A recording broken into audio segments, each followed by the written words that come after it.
আল্লাহ না করুক 7 মণ মাটি, কাফন দুটো ইমাম ম্যাজিক মলমের মতো মোটরসাইকেলে গিয়ে দিয়ে আসবে, থাকতে হবে আপনার। হ্যাঁ, যারা ইংলিশ জানে না, হোয়াট দিয়েছে আমাকে না পারবি, আমাকে দিয়েছে, বেরিয়ে যায়। টিটি জানে কোন যন্ত্রের কাছে টিকিট নাই, টিটিরা জেনে নেবে। হাওড়া স্টেশনে যাবেন, আপনার চোখ দেখে ধরুন।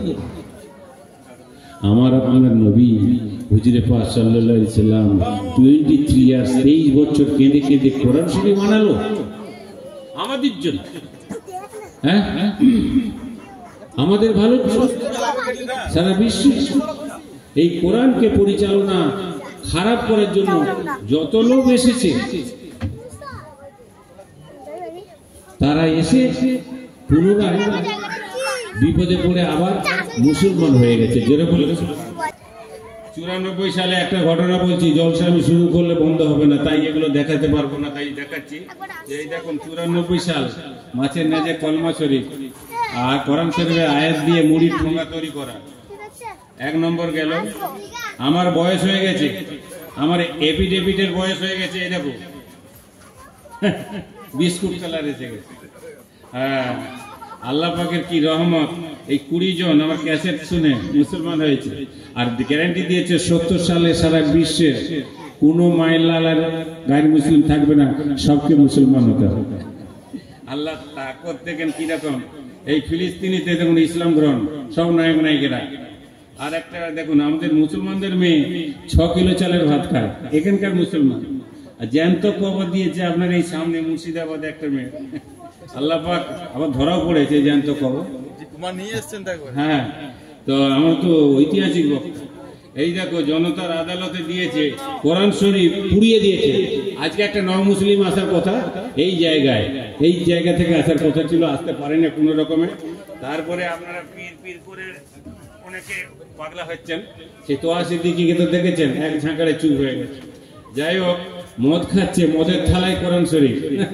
মুসলমান কত দূরে আছে, মুসলমান কত দূরে আছে দেখা গেছে, চিনতে পারছেন তো?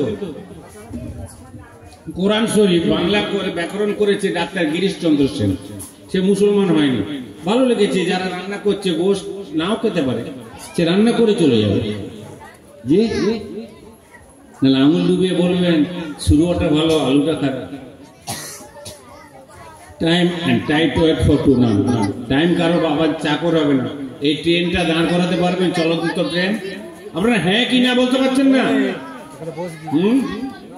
চলন্ত ট্রেন দাঁড় করাতে পারবেন? কেন? হিন্দু ধর্মে কি বলছে? বিশ্বকর্মা। এই লোহাকে বিশ্বকর্মা বলে গো বাবু। হ্যাঁ, আর মুসলমানদের কি কর্ম আছে বলো? আছে কিছু? কিছু নেই, আল্লাহ ছাড়া মাবুদ নেই। এই শিয়ালদা থেকে ট্রেন চলছিল, আবু বকর সিদ্দিকী রহমতুল্লাহ আলাইহি, তিনি নামাজ পড়ছে, ট্রেনটা আটকে দিয়েছে, ট্রেন চলেনি। এটা প্রমাণ আছে আপনার। গোবরডাঙ্গা রাজা, সে উঠে একটা রুম বগি ছিল, বনগা লোকাল, একটা মুসলমান ফকির উঠেছে। কি রে, আমার রুমে উঠেছিস, তোর গুলি করে মেরে দেবো। 3টে গুলি মেরেছে, ওই দাদা হুজুরের গায়ে লাগে। আর ওই অপমান করার জন্য বলেছিল, এই তোর বংশে আমাকে অপমান করার জন্য আমি দোয়া দেই আর বরদোয়া দেই, মুসলমান হতে হবে। একজন ওর বংশে মুসলমান হয়েছে, সে ওয়াজ করে বেড়াচ্ছে। যাই হোক, মুসলমানদের ডাউন করার জন্য আবার দেখুন কি করেছে, কোরআনের আয়াত দিয়ে জামা তৈরি করা হচ্ছে। ওমর ফারুকের নামে মসজিদ, সেও কি হলো, গুলি করে ভেঙে দেওয়া হলো। মাগুর মাছে আল্লাহু, গেঁজাখুরি কথা বলিনি, এগুলো প্রমাণ। আর মৌলানা রুল কুদ্দুস জলসা করে যাচ্ছিল, মেরে দিয়েছে। যে মৌলানা আমার পরে উঠবে, ওর বাড়ির কাছে হলো। এই আপনার এলাকায় 300 বছরের মসজিদ পড়ে আছে। কালকে না পরশু বাবুকে আমি প্রমাণ করছিলাম। আর একটা কথা বলি, নবী আমি শেষ নবী বই তৈরি করেছে, তার তো গজব হয়েছে। এই নবী ছবি দিয়েছে আর জিবরাইল ফেরেশতা, নাউজুবিল্লাহ।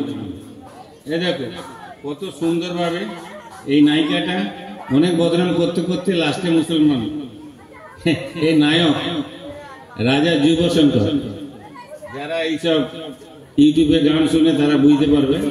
তো যাই হোক, এই একটু সময় দিলাম, এবার জলসা শুরু করলে হ্যাঁ, বাপ মা মরে গেলেও আর বন্ধ হবে না ট্রেন। কেন, এবার শুরু করবো আমি, বুঝলেন তো।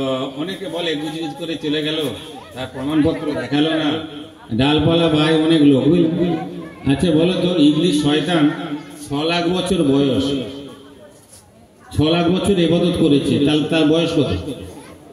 কি রে বাবা, তুমি শিয়ালদায় একবার হাওড়ায় পেচ্ছাপ করে দেখবে, ওই ওই যার উপরে পেচ্ছাপ করছে না, ওর ফেনাগুলো দেখেছো? আবার বেড়ানোর সময় 2 টাকা নেবে তো? আরে হ্যাঁ কি না বলো না। আমি তোমাদের বাপের মতো বয়সী লোক, এবং খুব বয়সে বড় ছিল কে? আবু বকর সিদ্দিকী। নবী ছিল কাঁচা বয়স, উনার ব্যবহার দেখে উনি মুসলমান হলো, আবার মেয়েকেও বিয়ে দিল। এই জোরে বলো সুবহানাল্লাহ। হ্যাঁ, তেমনি বাপ্পা আমার ছেলের মতো বন্ধু হতো। আমি মারা যাব, মন দিয়েছি, আমাকে আজকে খাঁটি মুসলমান সাজালো বাপ্পা। এইগুলো সব দান করেছে, ভিতরে বাইরে সব ছাতি। আবার তোমাদের ইমাম সাহেব এই পকেটে একটা দান করেছে, এই ইমাম সাহেব। আবার ওই ইমাম সাহেব আমাকে নিয়ে যাবে, তার কারণ একটা খিজমত করলে কি নাকি জানো? আল্লাহ পাক বলছে নায়েবে নবী, মানে আলেমরা যখন যায় বা কোথাও বসে, সেখানে ফেরেশতা থাকে। যদি বলা যাবে একটু সুবহানাল্লাহ। তোমরা সাধারণ লোক বসে থাকলে ফেরেশতা আসে না কেন?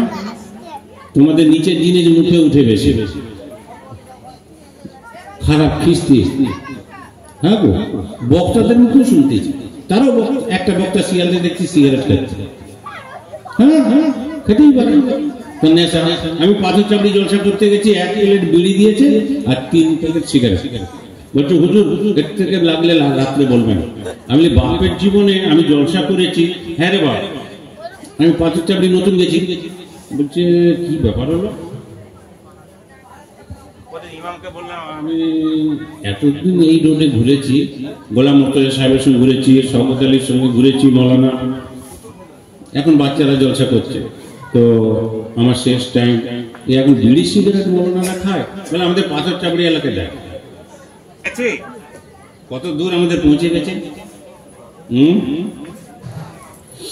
বাচ্চাকে সালাম শিখাতে হবে, আরবি শিখাতে হবে। আমরা যদি বাংলা ইংরেজি শেখাতেও হবে, সব রকম। যদি না করি 7 মণ মাটি। আজকে একটা কি মৌলানা সাহেব, দামি লোক ইন্তেকাল হয়েছে, হাতিপোতা ইমাম সাহেব, হাবিব সাহেব, আমার মহব্বতের মানুষ। তিনি বলছিলেন এখন দেখুন মগরেব বার মাটি হয়ে গেছে, এখন 7 মণ মাটি বুকে। সবাই চোখটা বন্ধ করুন 1 সেকেন্ড, করার পর দেখুন কি অন্ধকার। সেই অন্ধকারটায় থাকতে হবে বলে আমি মুসলমান হয়েছি। আমি যতটুকু জলসা করব, আমার জলসা থেকে বেশি আপনারা জানেন। কেন? আপনারা মুসলমানের ছেলে।